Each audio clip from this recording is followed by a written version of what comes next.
नमस्कार, मेरा नाम कंतेश अग्रवाल है। आपको मेरे वीडियोस पसंद आ रहे हैं तो उसे लाइक, कमेंट एंड सब्सक्राइब करिए। आइए आज हम बात करेंगे, इसको छूते ही आपको सब मिलेगा, आपकी सारी इच्छाएं पूरी होंगी, क्योंकि ये है समुद्र मंथन से निकला हुआ रत्न। आइए आज हम बात करेंगे कल्प वृक्ष की। ये एक स्वर्ग का वृक्ष है। वेदों और पुराणों में इसका उल्लेख मिलता है।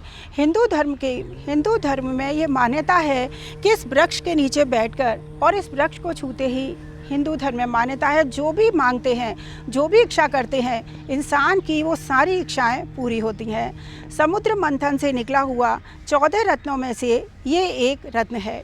इस पेड़ के अंदर बहुत ज़्यादा सकारात्मक ऊर्जा होती है। वेदों और पुराणों में इसकी कई कथाएं प्रचलित हैं।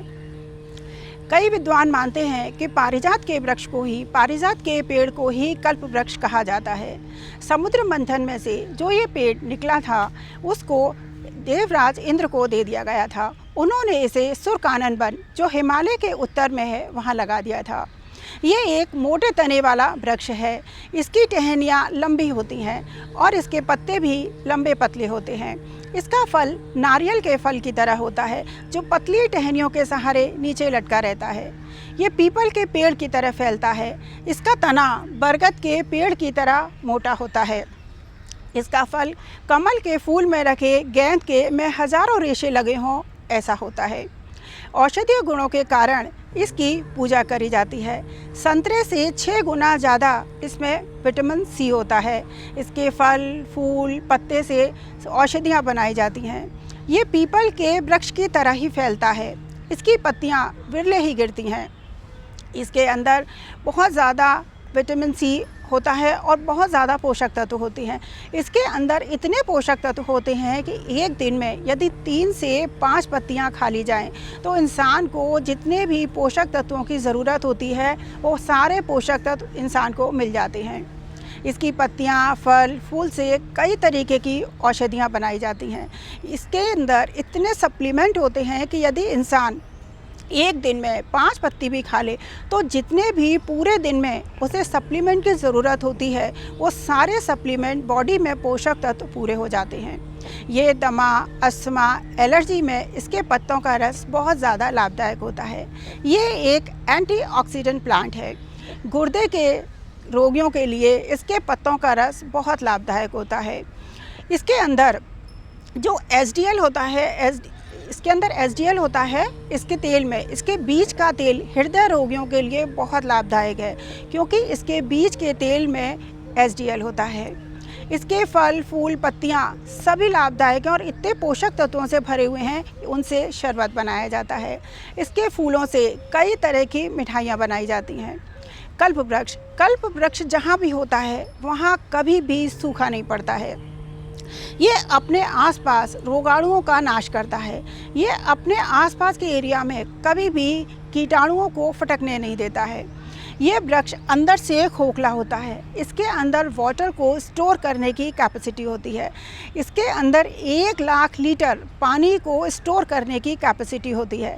इसके बावजूद भी ये 1 लाख लीटर पानी को अपने अंदर स्टोर कर सकता है। उसके बावजूद भी ये पेड़ बहुत ज़्यादा मजबूत होता है और सबको पोषक देता है। इसके अंदर रोगाणुओं को लड़ने की शक्ति होती है। पत्तियाँ, फल, फूल, हर चीज़ इसकी बहुत लाभदायक होती है।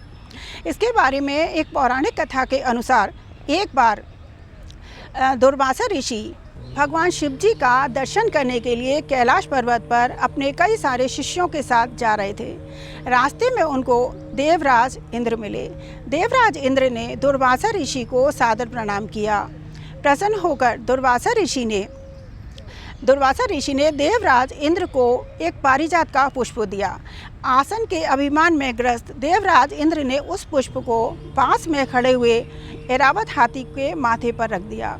उस पुष्प का स्पर्श पाते ही ऐरावत हाथी में भगवान विष्णु का ताकत आ गई और उन्होंने वो देवराज इंद्र को छोड़कर जंगल चला गया। इसको देखकर दुर्वासा ऋषि के क्रोध की कोई सीमा न रही और उन्होंने देवराज इंद्र को श्राप दे दिया कि वो लक्ष्मी विहीन हो जाएं।